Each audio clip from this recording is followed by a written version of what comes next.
I'm going to call the Bremen High School District 228 Board of Education meeting to order. Roll call, please. Mr. Canning? Here. Mrs. Gleason? Here. Mr. Johnson? Mrs. Jones? Aye. Mrs. Here. Camworth here. Mrs. Ressler? Here. Ms. Stearns? Here. Please rise to the pledge.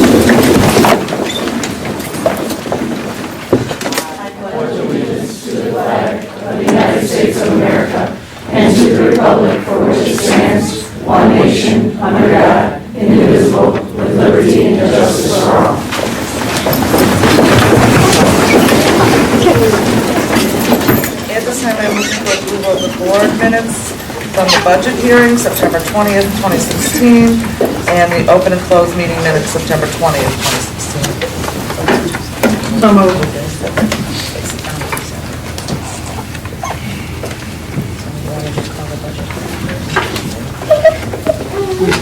So moved.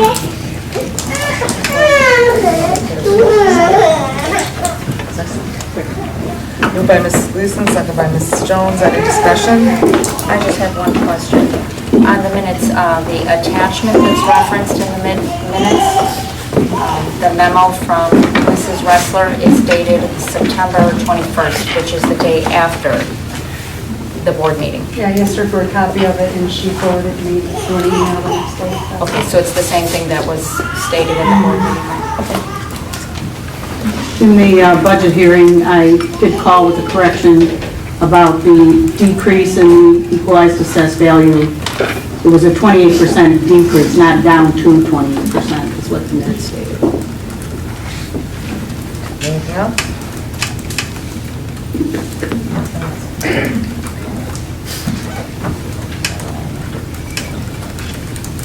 All right, and I'm just going to state this is for budget and the regular meeting. Mrs. Gleason? Aye. Mrs. Jones? Aye. Mr. Canning? No. Mr. Johnson? Yes. Mrs. Camworth? No. Mrs. Ressler? Aye. Ms. Stearns? Aye. Board recognition award. Good evening, everybody. I'm going to ask a pretty familiar face to come down here and join me, Mr. John Doolin.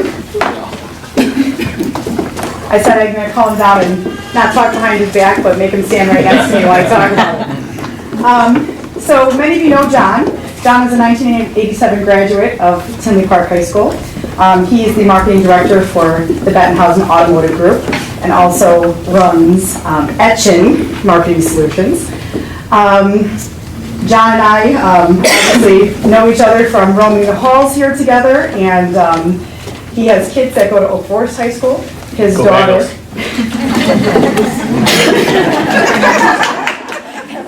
His daughter was a homecoming queen. Go Claire. Go Claire. So obviously his connections here to District 228 run pretty deep. And it was last year, and I know I shared this with you about the Challenge 2019 program that's going to come up a little bit later. But I wanted an opportunity, Randy and I were talking about how we could actually extend ourselves and meet every single freshman that walked in our door last year. And I didn't want it just to be at freshman orientation. I didn't want it to be standing in front of them at an assembly and just say, you know, hi, I'm your principal and good luck and have a great year. I wanted to find a way to reach out and actually shake every freshman student's hand and welcome them to Tinley Park High School. Well, to me that seems pretty cool, but unless I had something in the other hand, I think to give them, I'm not sure how cool they would think it was. So again, as a freshman, and on Fridays when you see people wearing spirit wear throughout the hallways, that's one thing that our freshmen don't necessarily have when they first walk in the door as a freshman.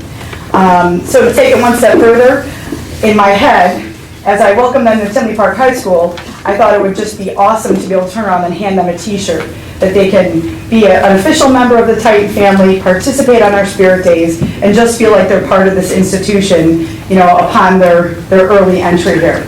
And of course, you know, money is always an issue, so that's when I reached out to John. Now, for those of you who think that I'm passionate and enthusiastic about what I do, you don't know John, because he runs circles around me. And so not only did he say, you need t-shirts for your freshmen? I got that. He said, let's take it one step further, and that's how the idea for the Titan Challenge 2019 came in. And where he's going, the Benthausen Automotive Foundation is going to award we're down to 27 students, a $10,000 scholarship award for their honors night when they're seniors, and again, we'll get more to that. This year, you know, it's one of those things that you're a little bit afraid to, how do you ask for it again? You know, how do you turn around and say, hey, thanks for last year for 300 t-shirts and $10,000 to award one of our students with. So I really didn't say anything. It was John that came up to me and said, hey, when are we getting 2020 started? When are we going to start the program? What color t-shirts are we getting this year? Let's do a different color. Let's call it our Challenge 2020 program. And so again, under John's direction, just not only the financial investment, but just kind of the brainchild investment that he's brought here to Tinley Park High School, it's kind of hard to say thank you for that. So minimally speaking, I would like to say thank you in front of people who are here tonight. But it's just an amazing relationship that we have. And our Titans, even though he has a little Oak Forest blood in him right now, keep on giving. And for that, I'm ultimately appreciative. Thank you very much.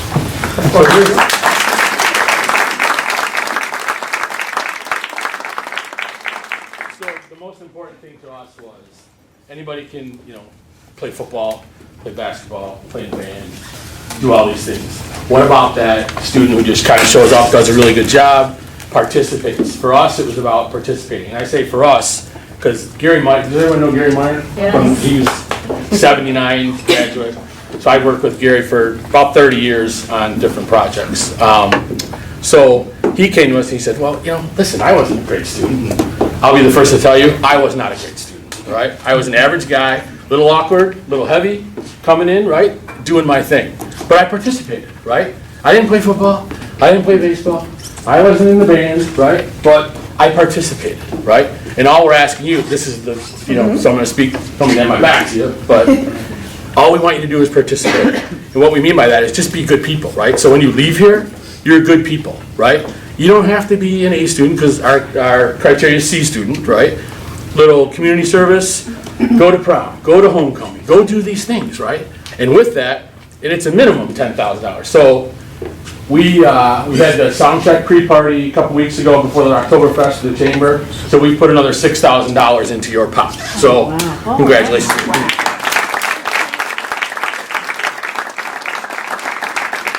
So your class is $16,000 as of today, right? Okay, but it's not going to really stop there. Okay, so and I don't care if you go to college. I don't care what you do, right? Go be a good human being. So your opportunities are to go to school. We'll cut you that check. Start a business, we'll cut you that check, right? You don't want to do any of that and you want to donate to a charity, we're good with that, right? Just take that money and take the opportunity because, again, I wasn't a great student, right? But I did go to college, I did end up finishing. I worked for a newspaper for 22 years, right? After that was over, what are you going to do now, right? Because things do end, okay? So I started a marketing company, right? Got hired by Benthausen to handle all their stuff. We started a foundation, right? So essentially I have 3 jobs, right? But I was you, and you. Trust me, okay? And there's probably some teachers around here that could attest to that, all right? But all we ask is that you go out and do good things. So 2020 is up and running, but I go back to Oak Forest. So last year, so last year we had the football pep rally, right? I've been fortunate enough to meet a lot of people. So we had Alex Brown from the Chicago Bears come out and give a presentation before they went to the playoffs, right? We had Jeff Blanzy, who's now on NBC5. Kind of co-host, right? Brian Bickle was going to show up, but he ended up going back and playing. So these are people who didn't ask for any money, right? All they wanted to do was talk to students and say, listen, man, go out and become good people and participate, right? It's 4 years. You have 4 years here. And these are all freshmen, right? They're sophomores now. Right, you're sophomores now, right? The time is going to fly, right? And you want to go back and go, listen, this is a really good institution. And I'm going to tell the story I told you at the sound check. So I got a little nervous when you said that because I know lots of stories. So I still coach a Pee Wee football team 13 years, right? 7 and 8, 9, 10-year-olds, right? So they're talking about where they're going to go to high school. well, you know, oh, I can't go to Tinley, I live in Ginger, I gotta go to Marist. Well, why do you have to go to Tinley? Let me ask you that. Well, because they don't have this. All lies, right? Like, just go out and be here, participate, because these 4 years are what you make of it, right? And I'm no lecturer, I am no public speaker. This is what you make of it. But I am proof positive that you can go out and do good things. So I hope to write everybody in this room a check, right?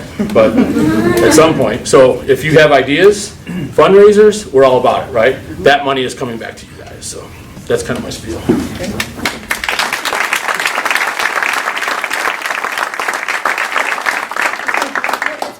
On behalf of the board, we want to recognize you with this award, since you have helped to provide a positive learning environment for the students of District 228 by the time and talents you share. Thank you for sharing. Thank you very much.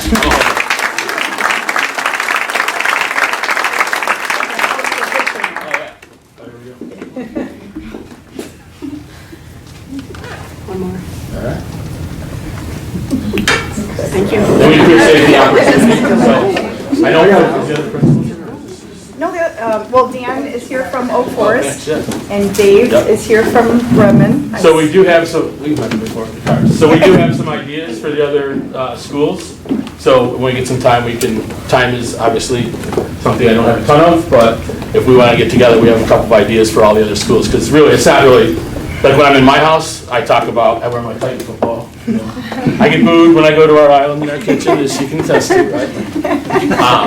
But these are really good institutions, and this place formed everything that I am. So good luck to you. All right, thank you.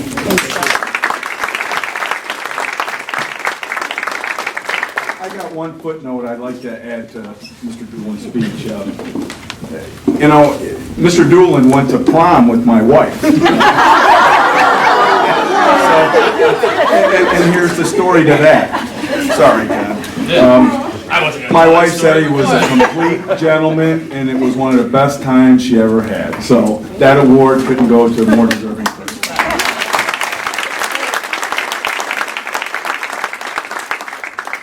So with that being said, and we're going to be talking to the students in just a second. I think we're going to kick off our good news report. So, Keisha.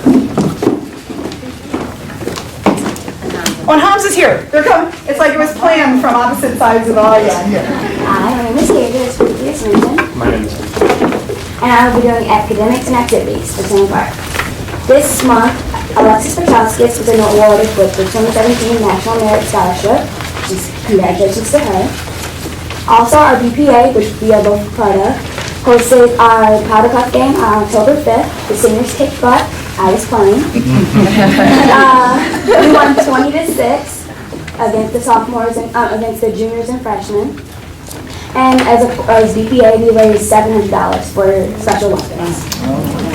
And then also from Pep Club, we walked the American Cancer Foundation marking strides against breast cancer. 16 students did that. Thank you, Deja. For athletics, we would like to congratulate the varsity golf team for finishing third in ISA's regional tournament.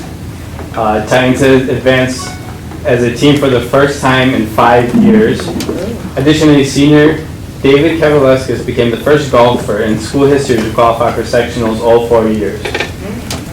We'd like to congratulate once again the girls volleyball team for having a great season. They have an astonishing record of 23-4 and a conference record of 11-1. And on a charitable note, the Titans volleyball team hosted a volleyball for the Cure event to help raise money for the breast cancer research and raise near $700.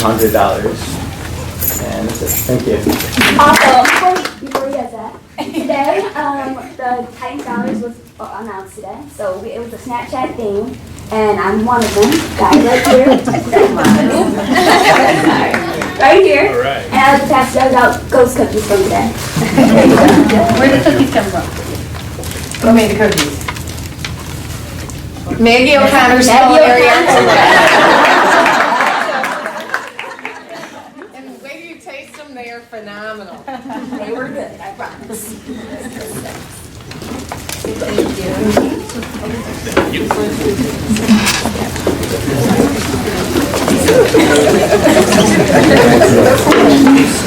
Nice work. Good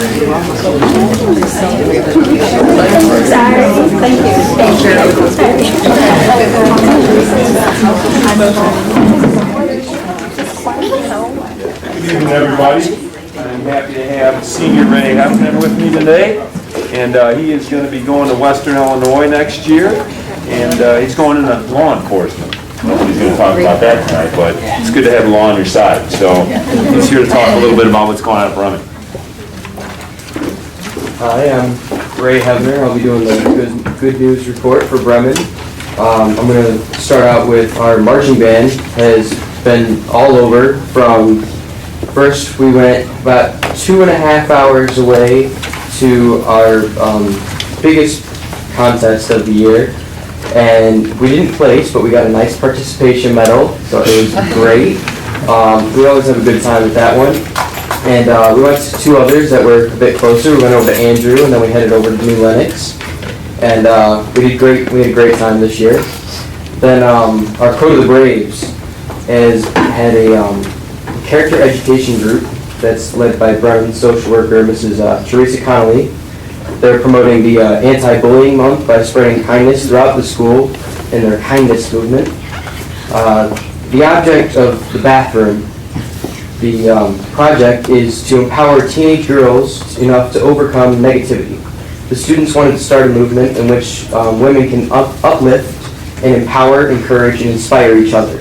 Each female washroom was decorated with kind messages on Post-it notes, pull tabs, and flyers empowering girls to think positively and act kindly. And that's throughout all of our bathrooms at Bremen. So, I mean, you walk in there and it's colorful. It's really nice.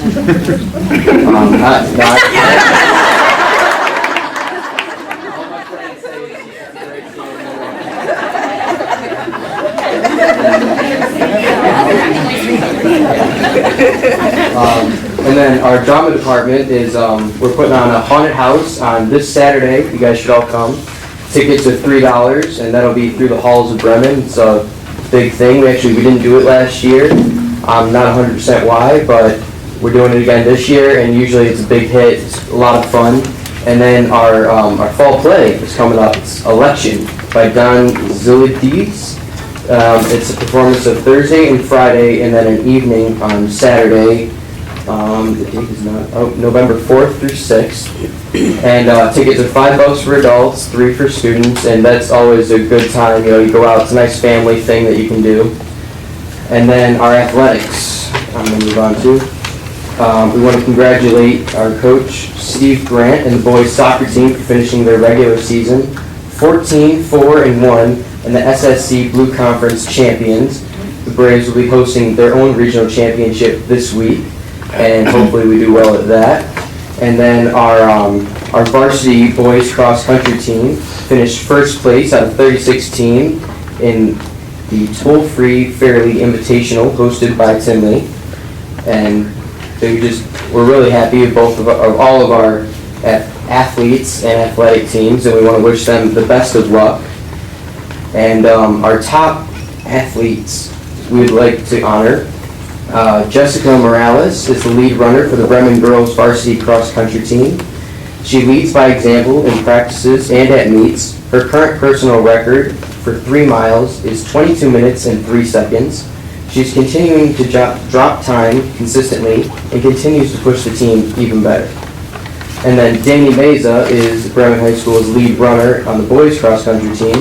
He's medaled in every race that he has run and set a personal best time of 16 minutes and 32 seconds at the Tinley Park Invitational, where he took both 4th place overall and led his team to championship.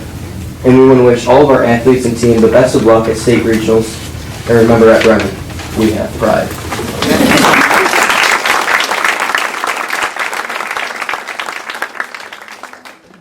Good evening, ladies and gentlemen. Oak Forest High School is pleased to have Rachel Sayedge representing us tonight. Rachel is a senior student. Among other things, she's our student council vice president. Rachel. Thank you. Hello, I'm Rachel. I just want to touch base on some things that have passed but still need recognition. We had the flyover at our school for ABC 7 channel. That was really exciting. We all came together as Bengals and we made the word Bengal. And we had the paw. That was really cool. It might have been early. We might have been tired, but it was so fun. We all came together to do something really exciting. Also, just want to acknowledge Jacqueline Latosha because she earned varsity all-conference by placing top 10 at the South Suburban Blue Cross Country Meet. That's a great accomplishment for her, so good job. And then congrats to all the NHS members that were inducted the past week. It's just a great way to do community service and to get everyone included to do good things and make a difference in a big role.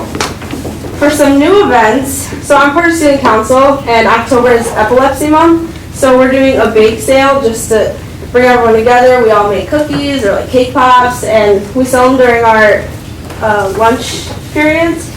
So that's just a way to have some treats and to enjoy some time. And for also October, so since kids in the hospitals can't go trick-or-treating, we decided to make goodie bags for them and put like stickers and books that they can enjoy while being in the hospital so they don't feel too like sad.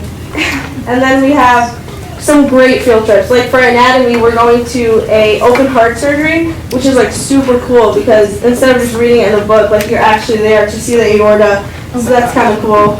And at our school, we also have college visits. And I think that's like a great opportunity for all the seniors because obviously like our minds are going crazy, like where do we go? What's here? What's there? So it's a great opportunity to sign up for schools that you want to see, like Missouri or U of I or St. Xavier, and actually see what they're made of and see where you want to go. So that's pretty exciting. Thank you.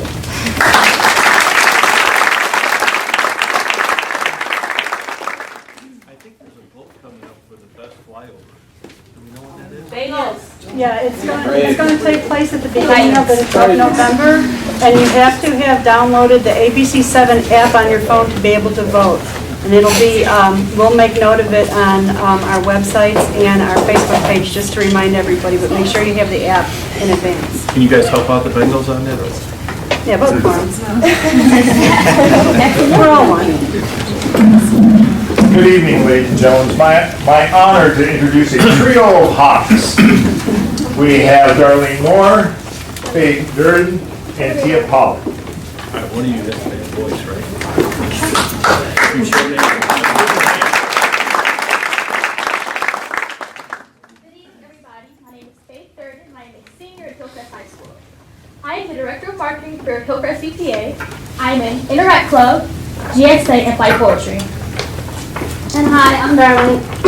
I'm Darlene Ward Jones. I'm a junior at Hillcrest High School. I'm also a DPA. I'm in mathletes. I run girls cross country, and also I'm in energy club. And this is Tia.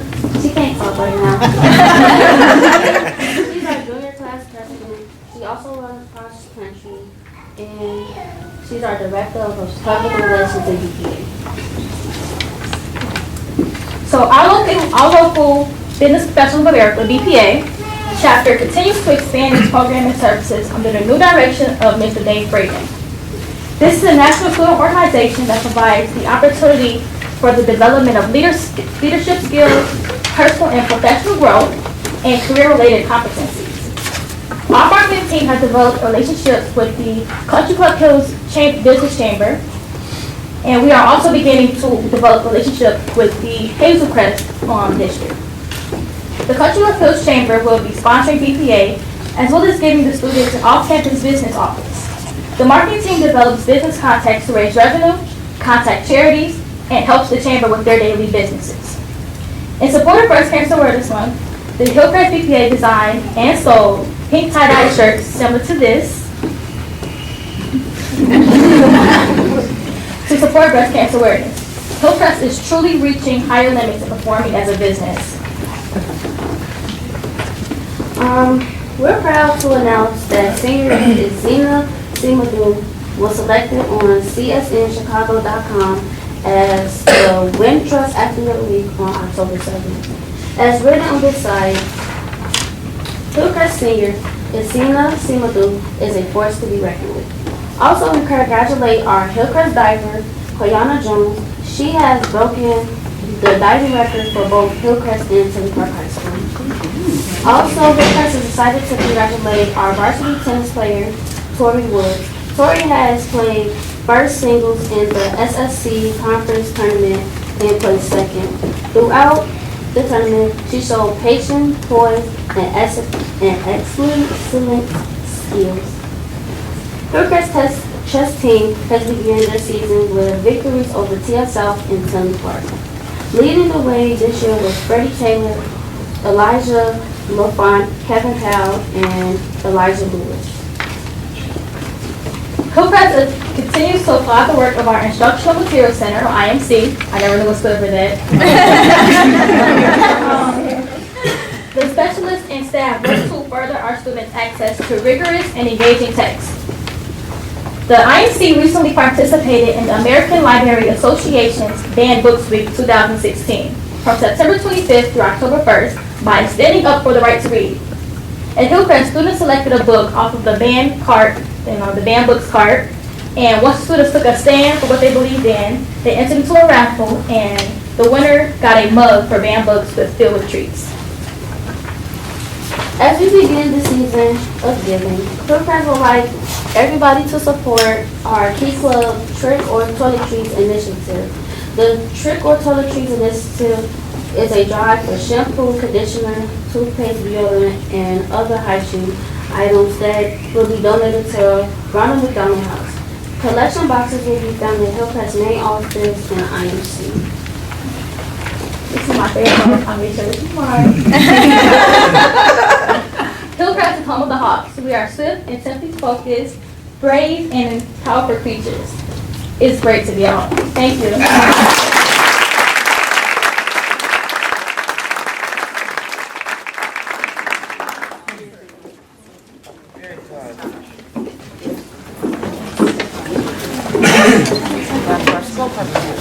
Okay, and it kind of had a little bit of a lead-in already, but of the students that, that participated last year, who received their T-shirts and signed their certificates, I don't know if they will, I know they probably weren't aware until yesterday or today that there are 27 people left in the running here. So one of 27 students is actually in the running to win that minimum of that $10,000. So parents that are out there, you heard it right.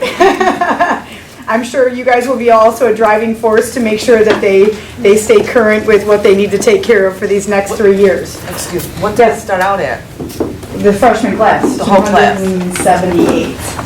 I'm sorry, how many? 278.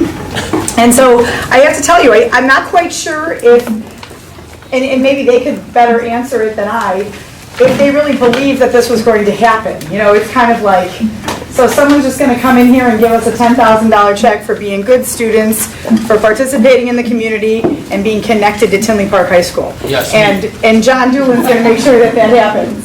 So what I wanted you guys to do, since we've talked about it before, they've signed the banner over there, and that will remain in our main office while they're here walking the halls, because, you know, hopefully, it will be this group in conjunction with John and the Bettenhausen Automotive Foundation that will be presenting one of these young ladies or one young gentleman with a nice check that is a lot of money. It's a lot. It's probably the biggest scholarship that we've ever offered at an honors night here, locally speaking. You know, not talking about individual college scholarships, but individual awards. So it's pretty exciting on so many parts. So I wanted you guys to get to know who these kids are. And so I've asked them to stand up and say their names. Some may have a speech set to go. Say their names, share with you where they've done their community service work and what they are involved with here at Tinley Park High School.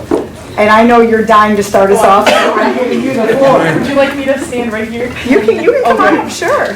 Hello, my name is, oh, you guys gonna do this to me? Hello, my name is Rebecca Beltran, and, well, first I earned my service hours by just volunteering out at the school. It wasn't really just like a thing that was like, oh, I have to do this. It was just like more like I enjoy helping the school out and like doing things for my school. And if I get hours for it, that's great. Next, the activities that I'm involved with in the school are, I'm on 3 sports, 2 varsity, swim and track. I'm on JV soccer, and the clubs I'm involved with are chess, scholastic bowl, science club, French and Spanish club. I'm involved in the Lit magazine. You all should buy that too. Buy the Lit magazine. Promotion.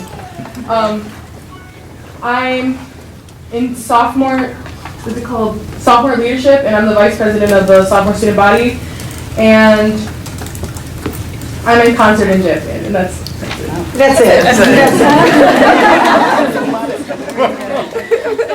Perfect. You're now my dude. Miss Lexi can step up. Hi, my name is Lexi Griffin. I'm involved in volleyball and Key Club and Pep Club, and I do my community service at Trinity Lutheran School. Hi, my name is Alexis Lonchorba, and I did my service hours at Central Middle School and Hope Children's Hospital, and I'm currently participating in Pet Club and sophomore leadership.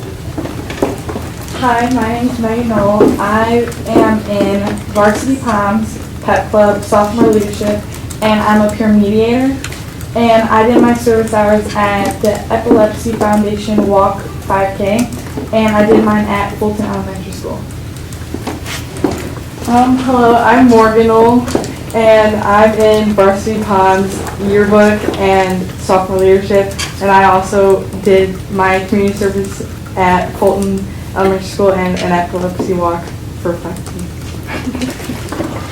Hi, I'm Maddie Fisher. I'm currently in varsity bowling, jazz band, and symphonic band, and I did my community service at Central Middle School. Good afternoon.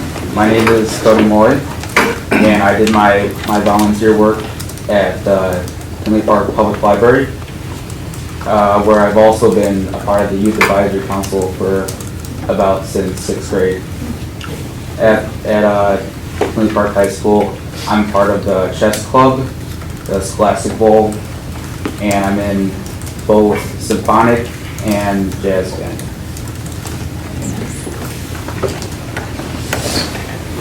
My name is Tim Moriarty. I'm part of the Tinley Park Varsity Soccer Team, Go Titans, basketball team, and tennis team, and then athletes. And I did my community service at St. George Catholic School. Hi, I'm Ethan Holler. I did my community service hours at Zionston Church, and I'm going to be involved in basketball. Hi, I'm Anna Sebastian. This is my second year of varsity cheer, and I also did my community service at Zionston Church. Hello everyone, my name is Hiam Sinema. Last year I joined Freshman Leadership and Diversity Club. I also participated in JV soccer, and I completed my community service at the Tinley Park Convention Center for the Tinley Expo. This year I joined Interact Club, Diversity Club, and Sophomore Leadership, and I'm going to join JV soccer again.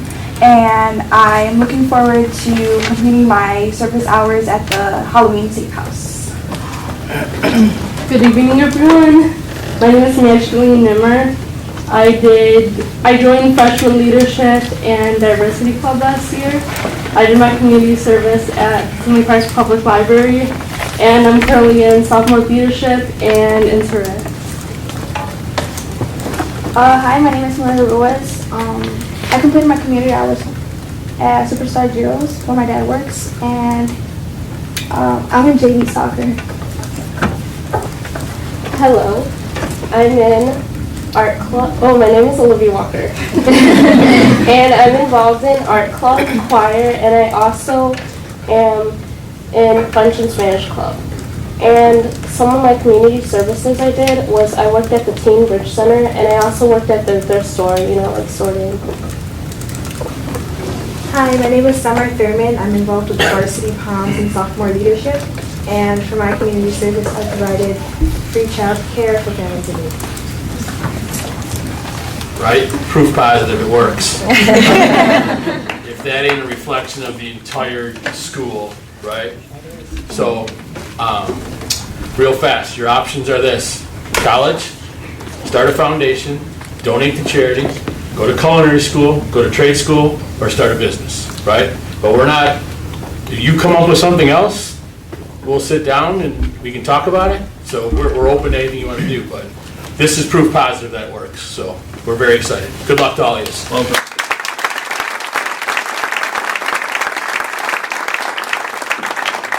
Well, I think what's so I get a lot of organizations that call me and they think that we have a mandatory community service requirement. And when I tell them that we don't, I mean, here are freshmen that went out and did this community service in all different places, and they're not necessarily even with clubs yet that mandate community service. So if this can start with this group as freshmen, now as sophomores, the incoming group is freshmen, and we keep building on that every year, I mean, the results of that in its whole magnitude, when John talks about being a good person and giving back, they're the ones that are going to start this, and they already have. And so I just wanted them to have an opportunity to meet our Board of Education.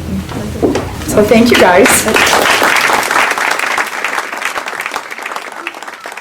I told them they can go home and do their homework now. So thank you, parents, for coming out tonight too. But yes, you're welcome to stay. But if you'd like to take this moment and go, you're more than welcome to. Thank you. I always comment on, you guys can still see about this, shall we? On how excellent it is that our kids are volunteer. We've just started their own things. I've been up there to get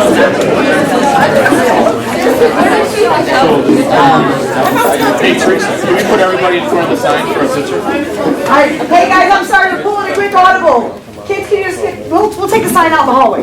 We'll take a sign out in the hallway. Quick picture. Quick picture. The 27th is here. You're welcome. Nice job. Yeah, thank you.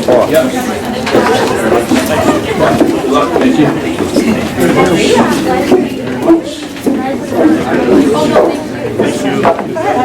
I don't want to run you over at the same time. Pleasure, thank you.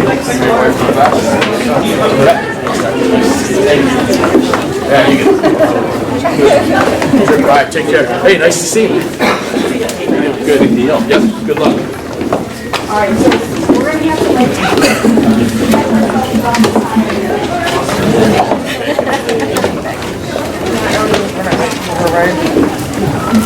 Do you have any comments from the public?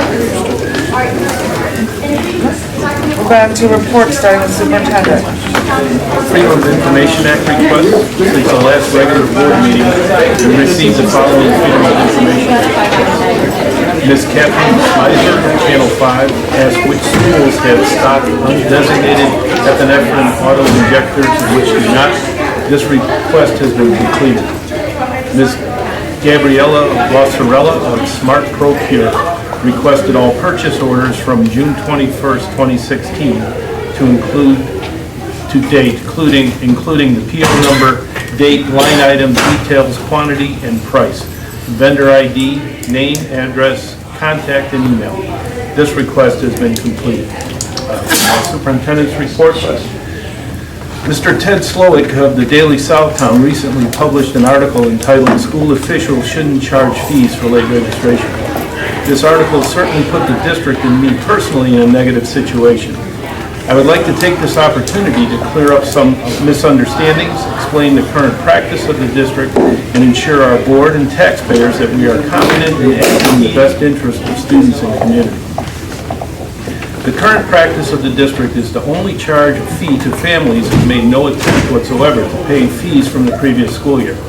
Our regular practice is to waive that fee when a family has made any attempt to pay their debt from the previous year. Our administration and staff understand that some of our families have an inability to pay. Once they are aware of that, they either follow the policy for fee waivers or they demonstrate an impressive amount of patience and creativity in working with these families.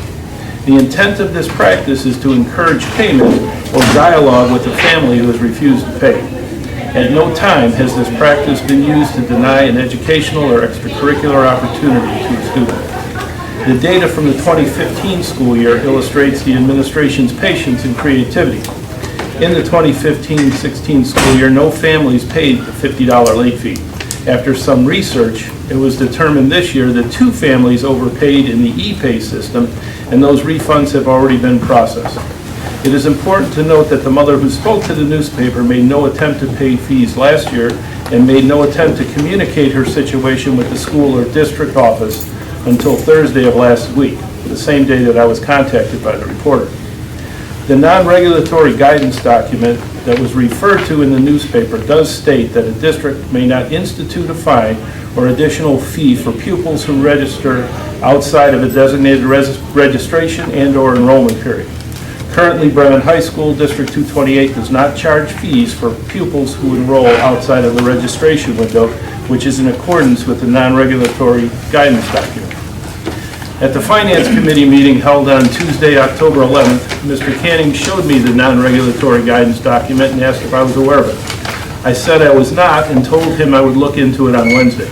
Let me clarify. I was not unaware of the code. However, I had not seen the August 16, 2016 guidance document. The Illinois State Board of Education stated that the frequently asked question portion of the document was new.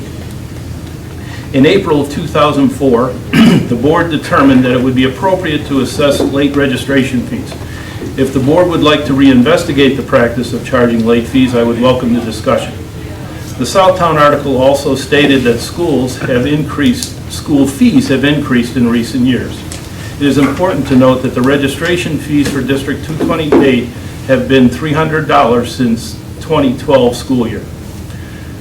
The article that shed such a negative light on the district could have been avoided in a number of ways. First and foremost, I would like to again remind the Board of Education of a statement in Board Policy 2140.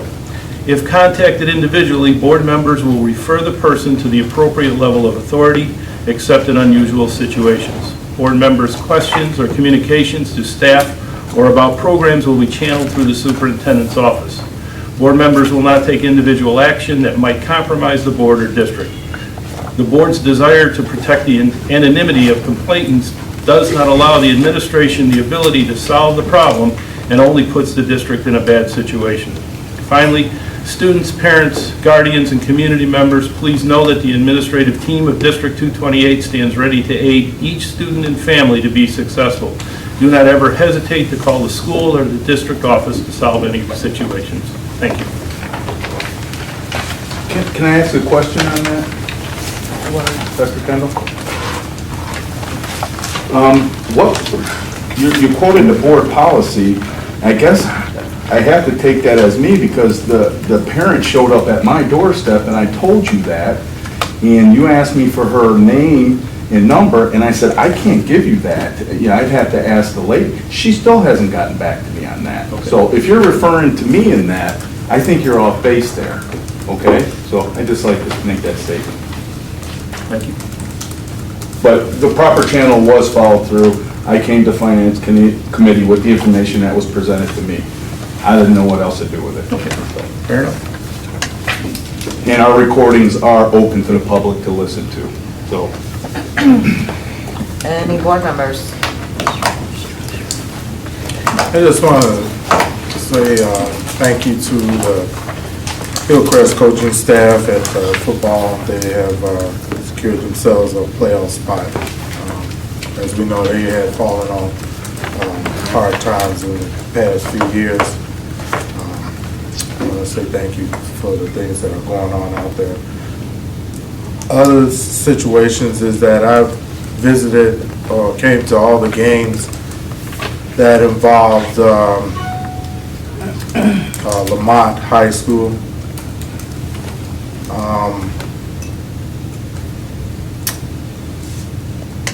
We need to really seriously think about how do we get our programs to the level of what they're doing out there and come out here and get ourselves competitive to that nature. I just think that we need to really look at that and not just hand people a job year after year after year with no real indicating that the program is moving towards success. Short time here, we look at Hillcrest as beating Bremen and Tinley Park. And Friday they'll play Oak Forest. And Oak Forest has beaten Hillcrest 10 times in a row.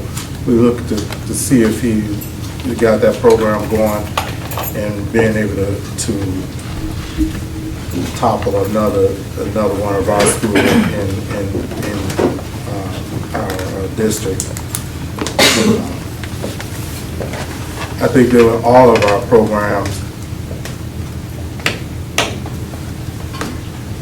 is doing a lot better, and I'm just gonna leave it at that. Thank you. Go ahead.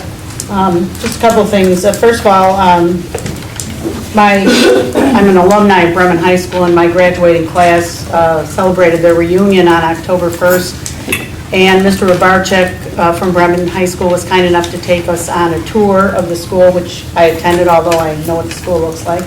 And I'm happy to report that my classmates who came from far and wide across the United States were very impressed by what they saw in our labs, in our gym, just the whole school in general, in the IMC, and the programs that Mr. Rabarczyk discussed.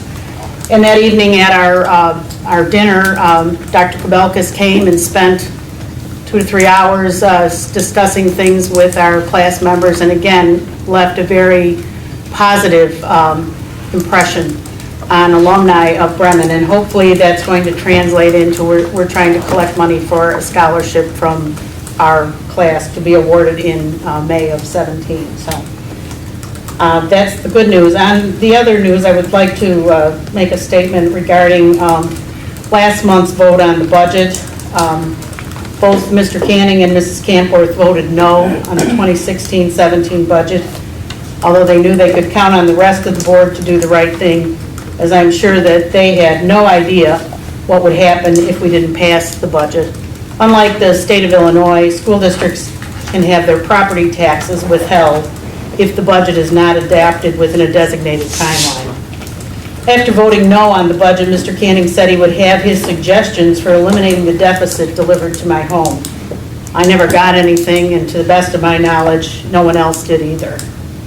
It's easy to say eliminate the deficit, but it's quite another thing to do it. We have cut the deficit from 12 million to 3 million in the past 10 years and have come in under budget every year. We could, of course, pass a balanced budget like Chicago Public Schools do every year, and one of our neighboring districts has done for years and years, and then just come in over budget. I personally think it is being dishonest with our stakeholders. It's also noteworthy that both Mr. Canning and Mrs. Campworth refused to meet with Dr. Kendall this summer to discuss district goals and address any questions. This would have been a perfect time to ask questions and share ideas for deficit reductions. Meeting with the superintendent is a responsibility that every board member should take seriously. I personally spent 3 hours with Dr. Kendall reviewing the many ongoing initiatives that help our students learn. It's too bad that Mr. Canning and Mrs. Campworth couldn't make time for this. And I also would like to know, Mr. Canning, did you contact the Southtown about this article? Did I contact? No. Well, you have information on your website that is not only mathematically incorrect, it is denigrating to the district.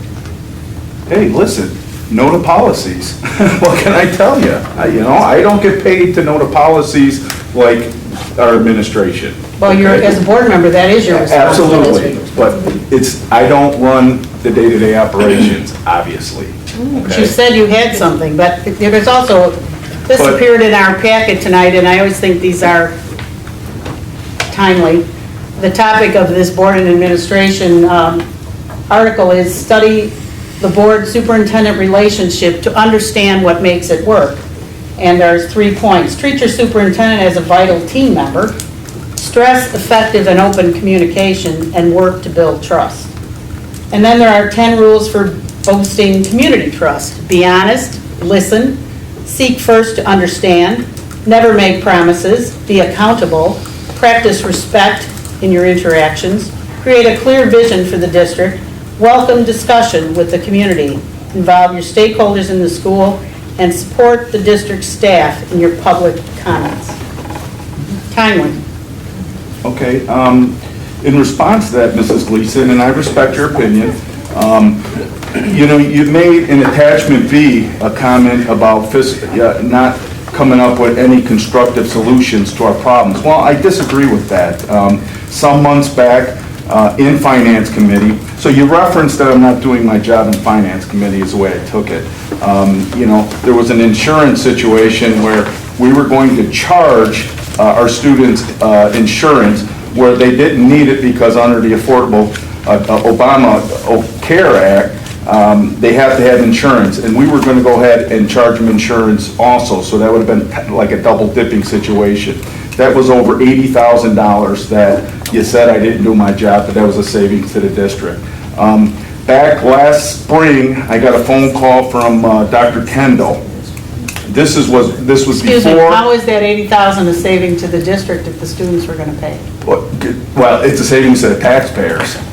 Okay. Okay. But it's not reducing our deficit. Well, That's it's a what my statement savings. was It's a about, savings. was Okay. we didn't have So- solutions for reducing Can our I finish, deficit. please? So that was an $80,000 savings to the taxpayers/district.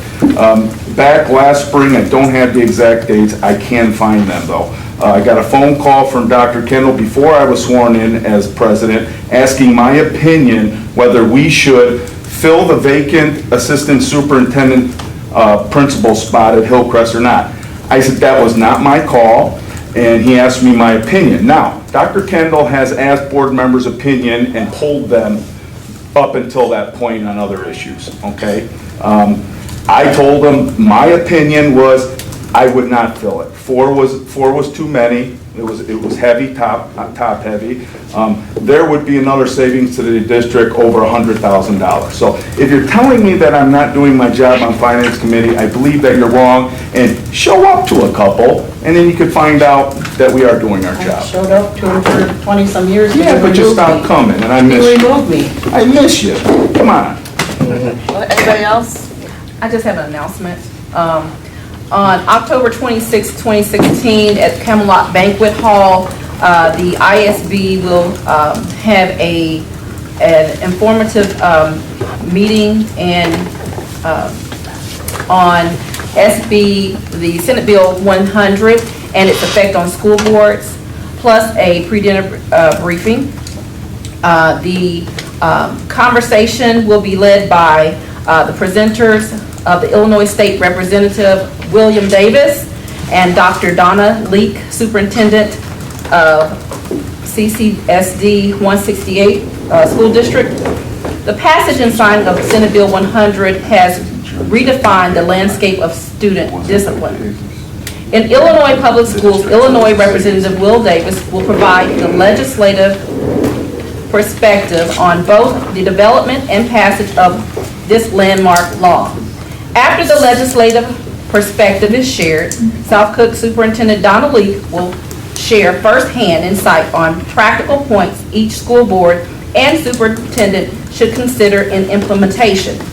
Following the presentations, a question-answer period will occur and award ceremony for presentation award ceremony for board members, and that's it. That's all I had.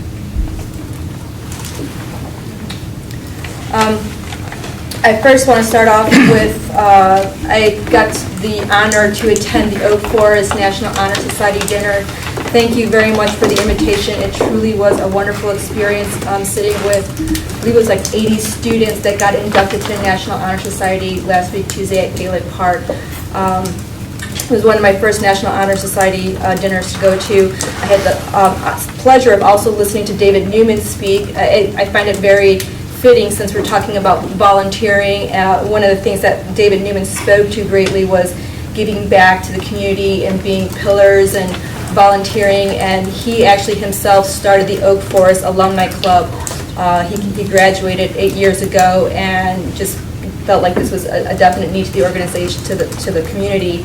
And I thought it was a great speech. It was a great message to the students, and I couldn't be any more of an advocate sitting up here as a board member with my fellow board members and volunteers. So that was a great night, and again, truly an honor, so thank you very much for that.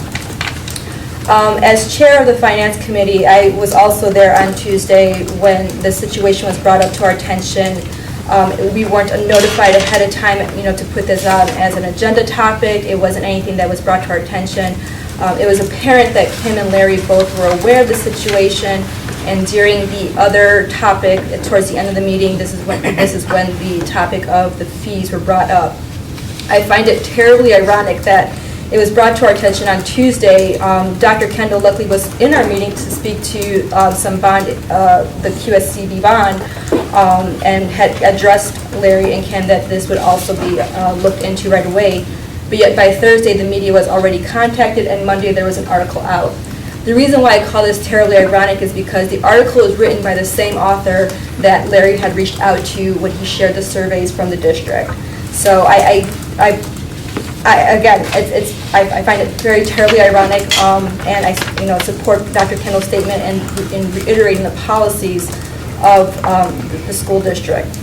My main concern with this, the way this situation was handled, was I don't believe Larry and or the person in question gave the administration the proper timing to look into the matter. We weren't provided proper due process to look into it, to remediate it, to come to a resolution.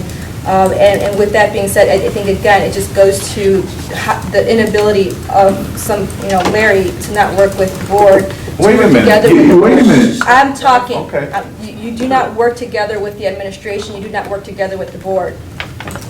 And because of situations like this, they get blown out, and I think there was definitely a much better way to handle the situation and work with this community member to resolve the matter and prevent it from going into the news article and having more malicious and false statements made about the district. Last week, there was a speech that was made, and despite the temperature of today's political environment, and regardless if you're a Republican, Democratic, Independent, whatever your political affiliation is, it really doesn't matter. But last week, Michelle Obama gave a speech in New Hampshire, and I thought this was one of the most uplifting, inspirational speeches that we'll come back to and will go down in history. But there was a quote from this speech that I think several members from our board can benefit from, and it had to do with leadership. So I promise I'm not here to dog anybody's political candidate here, but one of the quotes stated, "People who are truly strong lift others up.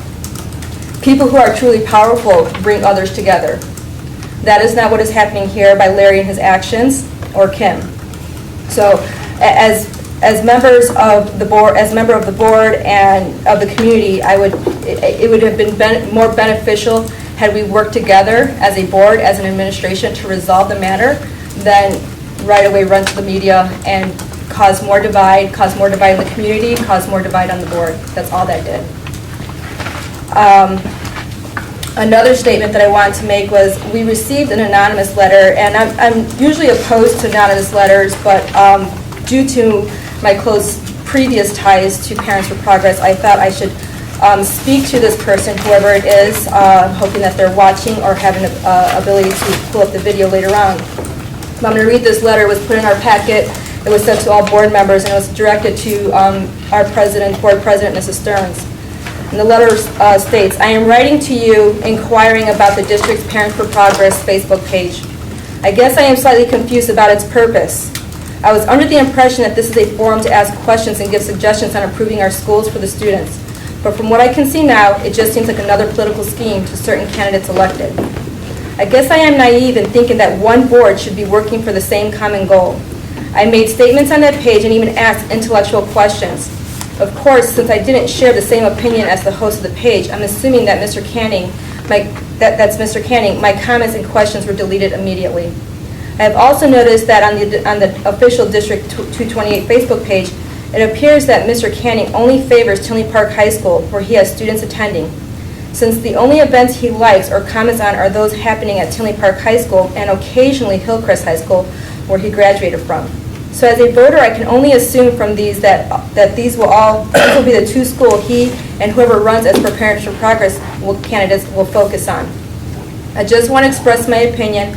Normally I would sign my name, but in this case you can ask whoever running the Parents for Progress page who I am, since I was blocked from the page for having a different view on issues or concerns, issues concerning our school. Thank you for your time."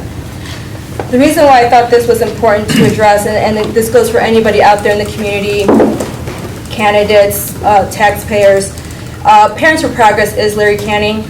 If you see any mention of being supported by Parents for Progress, Larry Canning is supporting Larry Canning. There is no committee, there is no large body of people that meet and run this political action committee.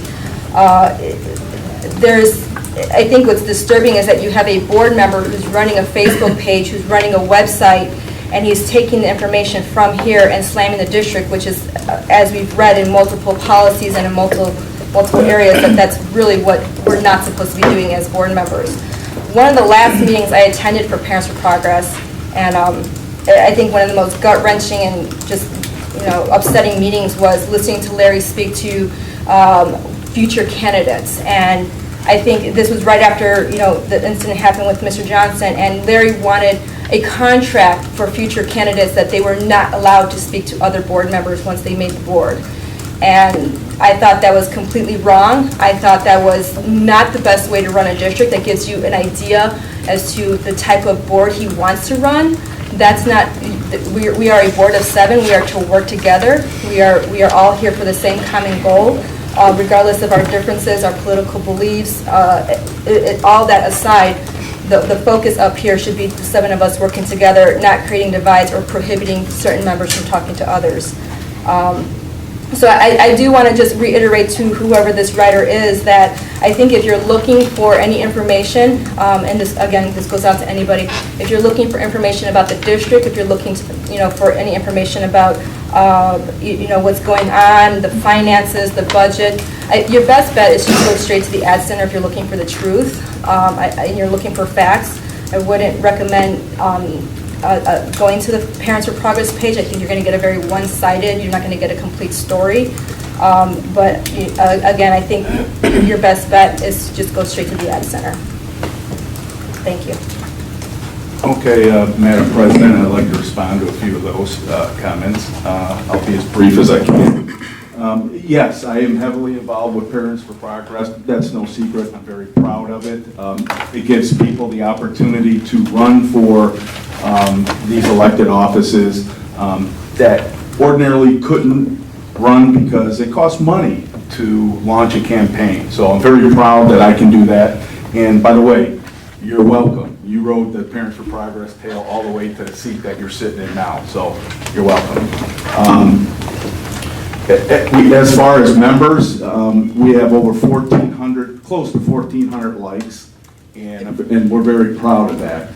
So if you're not going to address our stuff towards you, I'd rather this not be a commercial. This was addressed towards me, okay? And I believe that it has no business here. Parents for Progress or any other kind of, any other kind of politicalness does not belong on our campuses, which is something I was going to discuss as well.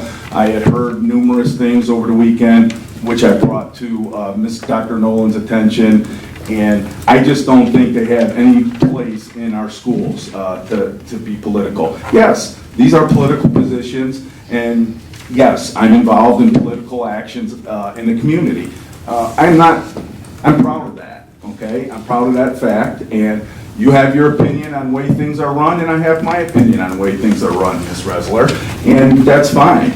You're entitled to that opinion.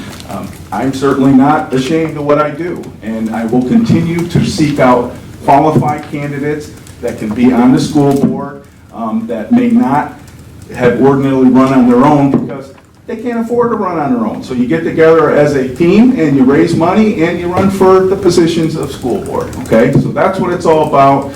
I'm sorry you don't like it now, but you sure liked it when you were telling the voters everything the voters wanted to hear, okay?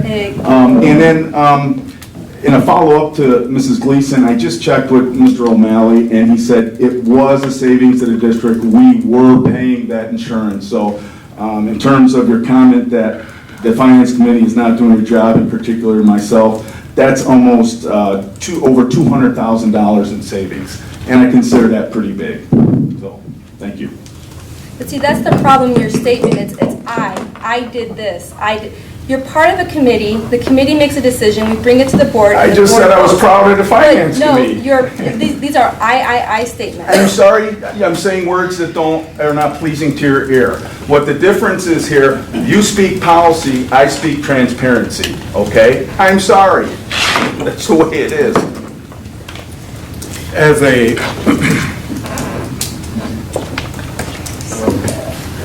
former board member, Parents for Progress, the intention was always to try to come out here and make this school district better. And that is the purpose of our goal. It is not to come back and really,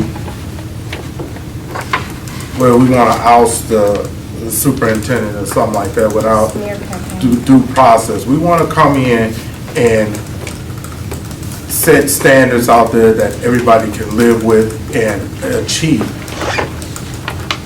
You know, I don't want to come back into a situation where, you know, we don't want to talk to the other board members out there. That doesn't bring close knit working together to help improve this board. And I was honored by Evelyn Gleason asking me to go get her some signatures so that she can run again. Here it is. Thank you, Mom. Yeah, I think you're an asset to this board, and I appreciate you being here and educating me on a lot of the stuff I don't know. With your experience out here, you're gonna make this board always better now. I'm glad you're running again. We're here to make this thing better. When I go to these football games or anything like that, I'm going in there to first-hand knowledge. I want our program to win. I was a part of a program that did not win when I came through this school at Bremen. And somewhere along the line, we have got to go out here and make some changes out here. But I want to do it the right way with a vote of a number of board members on board with it. Thank you. Mr. Johnson, since you made comments about Lamont High School, Yes. I don't know if you're aware, the head coach for Lamont is a Bremen alumni. Isn't that something? Isn't that something? Can we bring them back? Maybe we can. Praise God. Okay. Thank you, Mr. President. I also want to congratulate Hillcrest football on their success. I often speak about cheerleaders and cheerleaders not knowing their worth. They're an asset to the team, help the team get motivated, help the team stay up. It's interesting to note that I think it counted Hillcrest cheerleaders a minimum of 10 cheers a quarter. And they're doing an excellent job on getting the crowd involved. I don't know if that has anything to do with their success, but I like to think that it's helping them a little bit.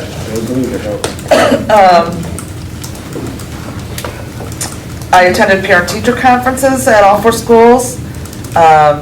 Didn't really hear any negative comments at all, even from parents that were having issues with their child for one reason or another. Especially one mom I talked to for probably 20 minutes. She's having a real hard time with her son. Trying to depict himself as something that he was not, and she just appreciated the support she was getting from the school so much. Also spoke to many teachers who were so impressed with and happy about the success report, happy to see it, and said that this is exactly how they're feeling about the district, and it's good now, maybe other people can see why they like it. How about the kids always giving, and we talked about fundraising or volunteering tonight, how the kids are always willing to step up and volunteer. I don't know if we can really take credit for this either. I'd like to think we had some small aspect in it as well. Tevin Coleman recently went to Guyana and is opening medical clinics for children. So that's excellent. Also at parent-teacher conference, I was so excited to see the Hillcrest art students were selling their art. Every year at the art show, I always say, I want to buy this, I want to buy this, and things I want to buy aren't for sale. I also went to the flyover. Very interesting. It was interesting to see how fast the kids could move at 5 in the morning to run.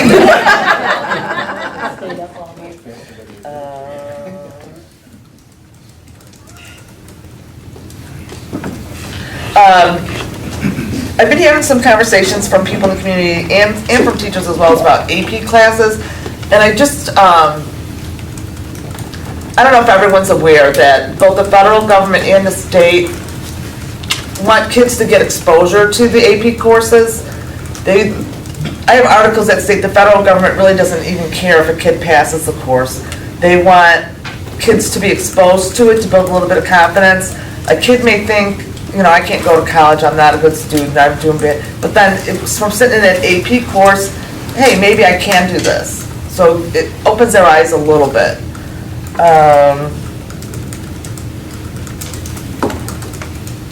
And about this late fee thing, your response, Bill, says the mother made no attempt to pay fees last year and made no attempt to communicate her situation. She's claimed she's being charged a late fee now, she told the reporter. Did she pay this year or not pay last? She did not pay last year, and has not paid so far this year. So she's technically not being charged a late fee if she's not paid, right?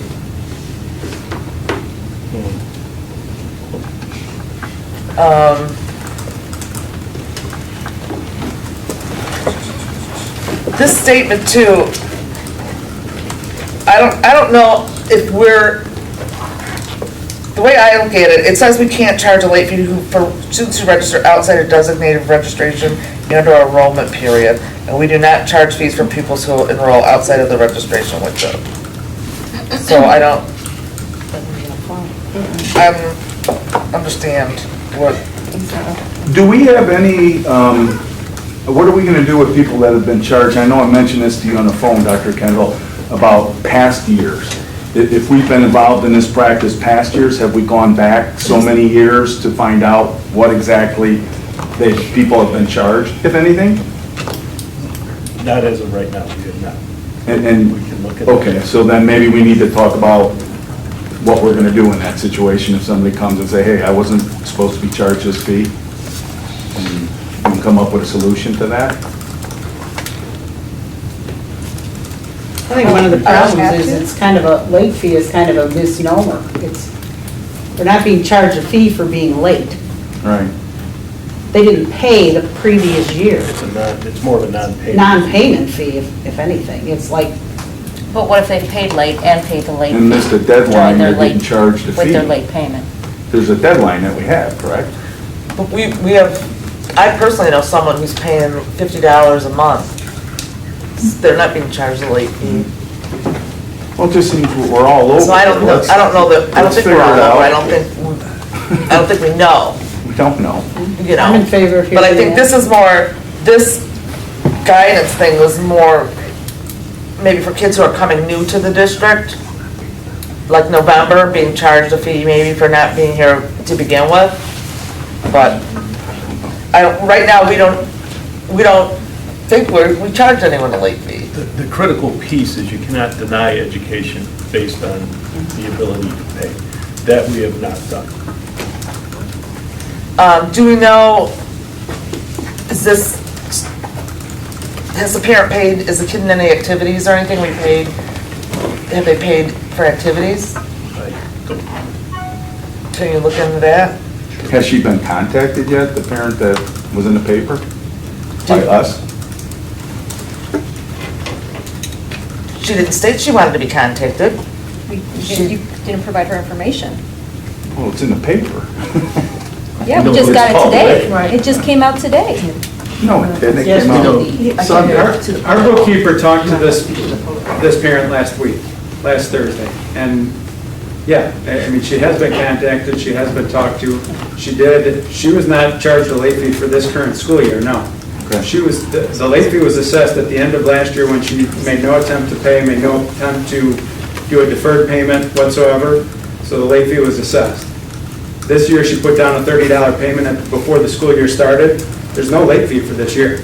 Okay. And she talked to our bookkeeper last Thursday. Okay. Now, Randy, So she's aware of this, the ones in the paper, anyway, late fee? What's that? She's aware you're not charging her a late fee and still wants the paper with that, you're saying? I don't know when she went to the paper, but she had the conversation with our bookkeeper last Thursday, yes. Now, one of the things I let Dr. Kendall know in the Finance Committee when we were discussing this issue was that she told me that when she dropped off the paperwork to me, she also said she dropped off the same exact paperwork to the main office. And at that point in time, and I can't remember verbatimly, but it was to the point of, I gave it to the secretary, and secretary said she would pass it on. What paperwork? I don't know. The 2 pieces of paper that I gave Dr. Kendall stating the rules and regulations of fees and fines and all that stuff. This name sounds familiar, is this the same person who wanted a free bus? I believe so. Yes, it is. Did you still comment? I just have a comment, unless you still have No, go ahead, I'm just gonna read through my notes to see if anything is going on. And she didn't want a free bus, she was just asking if there could be something done because her son left very early in the morning because he had band practice and he was crossing Ridgeland, so, and again, I sent her to Dr. Kendall. So when you guys sit here and say I'm breaking your policies and breaking the board policies, I'm sorry, I am not. When you go to the paper, So- you do. Excuse me, if I could just talk to... This is public information. No. Anything that is discussed in these meetings and committee meetings can get in the newspaper ASAP, okay? If it's correct. According to best practices, and I did take there is a class on media relations for all board members if they would like to take it. Also, there's the governance class that they're now asking all board members to take along with the PDLT and Open Meetings Act. There is a section on media relations and actual protocol for that. There is a person that's supposed to be assigned to any media that comes to the board. So that media relations piece usually goes to, well, they have a choice. The president can speak to the media, but if she passes that, she can pass that on to either Dr. Kendall or Lori, our PR and secretary, /secretary / double slash, all the titles that she has. But there is a protocol for that. I don't know if you were aware of it, but it just, I'm speaking. No, but you, okay. Go ahead, finish your point, sure. Finish. It speaks to the proper protocol in which all media pieces are supposed to be sent off. So even if they call you or whatever, those pieces are supposed to be related to those spokespersons of it, and it's also a protocol of what a board, so that there won't be any confusion, and so that that there's also a trust piece in that of working with the community and working. We are a community of high schools. We represent 4 high schools. So while we are board members, there is a person that is designated by the state and by best practices and by governance that's already outlined, and those classes are available, or they were available online, but they are available in the leadership portion, and they also make it available several times a year at different site locations. So I just thought that, everybody should know that.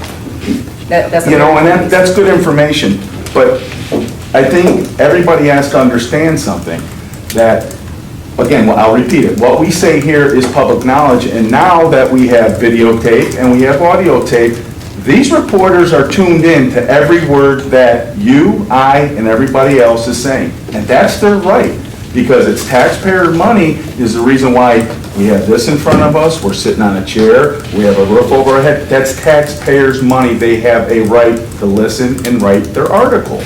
Well, that's but there's an order. It doesn't mean Mark, Kim, you, me are automatically guilty if something ends up in a newspaper. You have to understand they can get their information from many other sources than the board members. Okay, well, that's the point I want to impress upon here. I'm saying because they had quoted text. And just for general information for all board members. And I believe, these again, resources are available. I don't mean to cut you off, Leslie, okay? But I totally believe, and people in this horseshoe understand, transparency, when I first came on, is very important, and it's very important to me now. So I think transparency is important, but if there's an order that we should apply that is considered best practices for a reason, and these resources are available to all board members, if you would like to take them, if you would like to take the time to take those, they're available so that we'll be informed board members and knowing how to properly get the word out to our community. You know, there's mixed messages. If you're saying something, somebody else is saying something, and somebody else is saying something, somebody else is saying something. But they are available. That's all I'm saying, that they are available. There is a way to do everything. Well, good luck trying to train the media, because they're gonna... I'm not talking about the media. I'm talking about us as board members. That's what I'm speaking to. That's what I was able, you know, Well, he should be a little bit more responsible and be more accurate. Go ahead. Not our job to tell him how to do his job. I just want to bring up, while we talk about policy here and how Mr. Canning's breaking the policy, you reported that, Ms. Stearns, that you were at all 4 schools for parent-teacher conferences. It was brought to my attention that I know at Tinley Park High School you were there passing out your business card, your board business card, telling parents if they had anything that they needed to talk to you about, any issues, they could contact you. So while you're throwing around that none of us can act individually, to me that's an individual act and that's breaking I was policy. introducing myself, you're absolutely right, and I've done that for the whole time I've been on the board. And Mrs. Gleason, in reference to your comment about refusing Well, to that's meet with breaking Dr. your Kendall. own rule that you put on Mr. me. Kenny, let me finish. Again, we don't act alone, we don't act individually. I don't understand the purpose of individual board members meeting with the superintendent. I believe those should be committee of the whole meetings. No one can make any decision, or at least aren't supposed to make any decisions in those meetings with the superintendent. I don't understand the point of that when you're throwing policy around that no one can act as an individual. I support Mr. Canning as a current board member, as running for board member in the upcoming election. He brings questions to the surface that no one wants to ask or bring up, and I'm very proud of him as a school board member now. I'm proud to support him in the future election. Thank you, Ms. Camper. They're not good questions, they're just redundant, stupid questions. Alright. I thought we were past name calling, Ms. Resler. Alright. I took back turncoat on you because you turned on the taxpayers. Now, please, stop that language. It's unprofessional. Turn on the taxpayer? Alright, committee reports.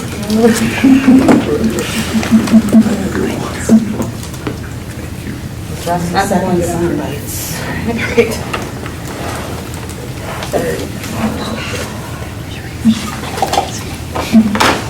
right, Finance Committee met on Tuesday, October 11th at 7 p.m. Roll call, present were myself, Mr. Canning, Mrs. Campworth, and Mr. O'Malley. Absent were none. Guests were Dr. Kendall and Mr. Grossi.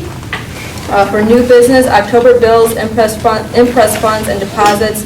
The Finance Committee reviewed and discussed the October bills, impress expenditures, and deposits. The superintendent, along with the Finance Committee, is recommending full board approval of the October bills, addendum to bills, impress expenditures, and deposits.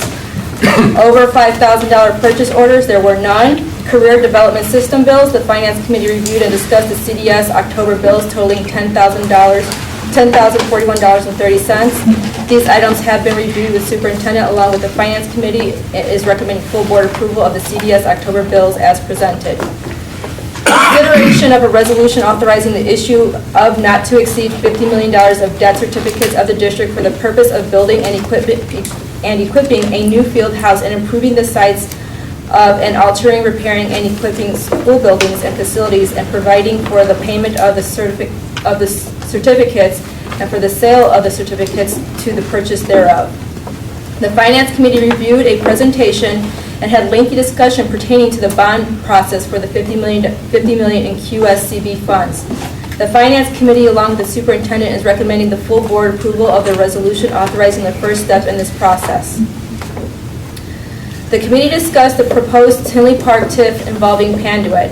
Mr. O'Malley explained that the district would have to present to the TIF board for any proration portion of the district's retention and detention plans for consideration as a component of the TIF.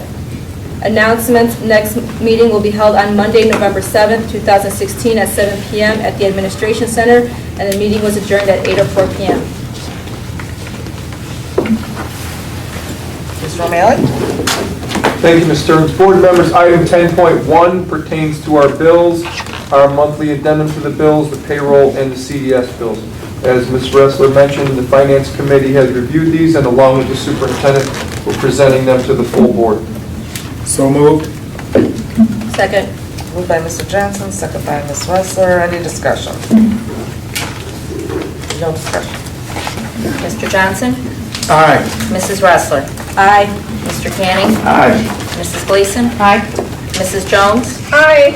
Mrs. Camworth, aye. Ms. Stearns? Aye.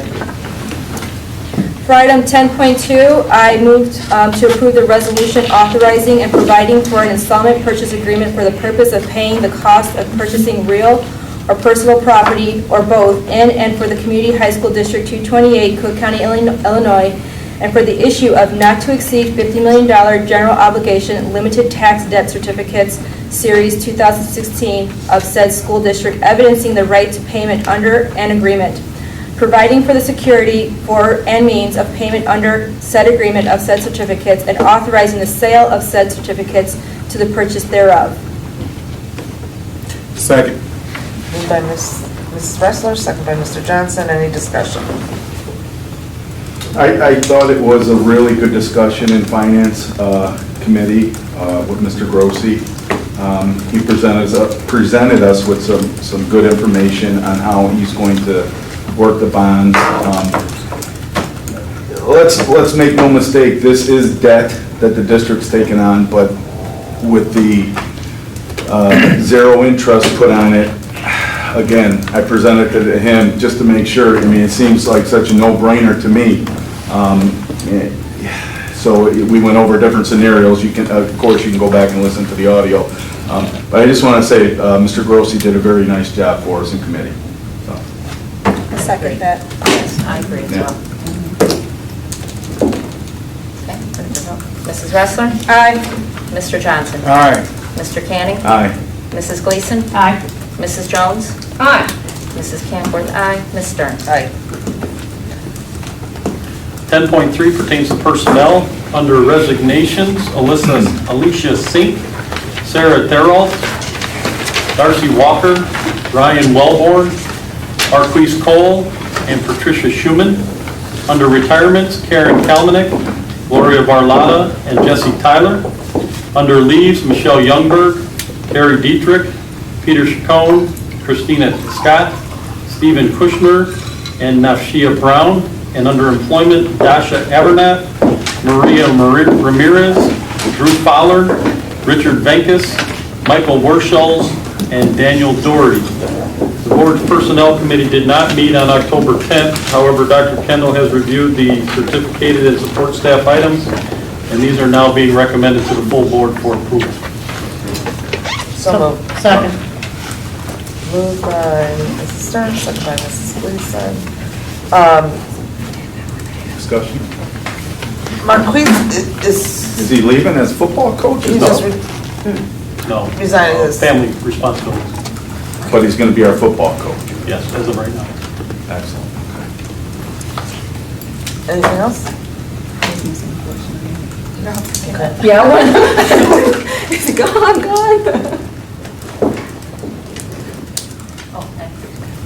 Ms. Stearns? Aye. Mrs. Gleason? Aye. Mr. Canning? Aye. Mr. Johnson? Aye. Mrs. Jones? Aye. Mrs. Camworth, aye. Mrs. Wrestler? Aye. Our announcements are as follows. Personnel will meet Monday, November 7th, 6:30 PM at the Ad Center, followed by Finance at 7 PM. Teaching and Learning will meet Tuesday, November 8th, 6:30 at the Ad Center, and the next board meeting will be Tuesday, November 15th, 7 PM at Hillcrest High School. Can I have a motion to adjourn? So moved. All in favor, aye? Aye.